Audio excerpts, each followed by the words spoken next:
वज़ीर-ए-आज़म नरेंद्र मोदी ने कहा है कि हालिया चंद सालों के दौरान मुल्क ने ऐसे फैसले लिए जो चौंका देने वाले और गैर मुतवक्का थे। इन फैसलों ने दहाइयों से पड़ी हुई बेड़ियों को तोड़ दिया। गुजरात की दाहोद में रैली से खिताब करते हुए वज़ीर-ए-आज़म ने कहा, मुल्क हर सेक्टर में आगे बढ़ा है। आज मुल्क मायूसी के अंधेरे से निकलकर उम्मीद के उजाले में तिरंगे को लहरा रहा है। आज 140 करोड़ हिंदुस्तानी मिलकर अपने मुल्क को विकसित भारत बनाने के लिए जी जान से जुटे हुए हैं।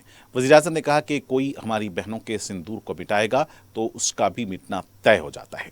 दहशत फैलाने वालों ने ख्वाब में भी नहीं सोचा होगा कि मोदी से मुकाबला कितना मुश्किल होता है। जब कोई हमारी बहनों के सिंदूर को मिटाएगा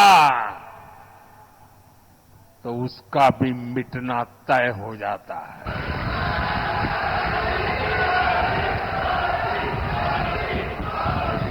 और इसलिए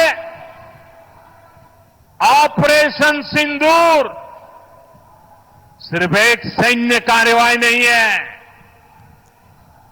ये हम भारतीयों के संस्कारों, हमारी भावनाओं की अभिव्यक्ति है।